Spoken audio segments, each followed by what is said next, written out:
रशियाचे राष्ट्राध्यक्ष पुतीन भारताच्या दौऱ्यावर आले. खरं तर ज्या व्यक्तीची 25 वर्षापासून जास्त ज्या देशावर सत्ता आहे ते पुतीन कुठल्याही देशावर सहज एखादं रिमोटचं बटन दाबलं तर अणुबॉम्ब काय कसलेही हल्ले करू शकतात.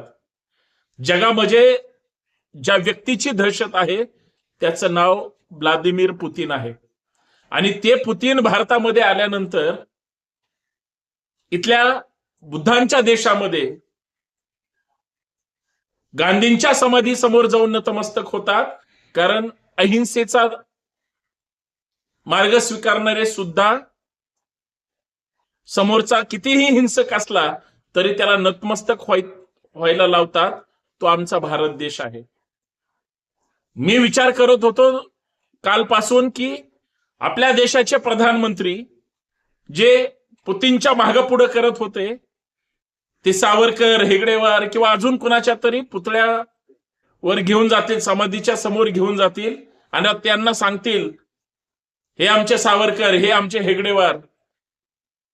पण तसं त्यांनी केलं नाही, करू शकत नाहीत.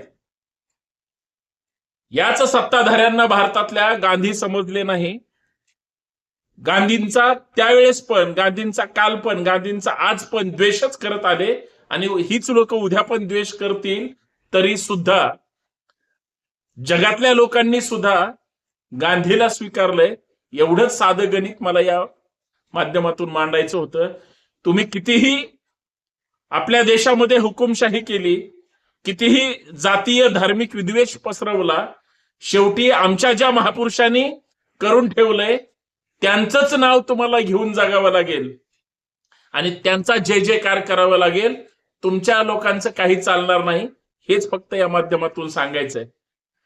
पुतीन साहेब, जय शिवराय.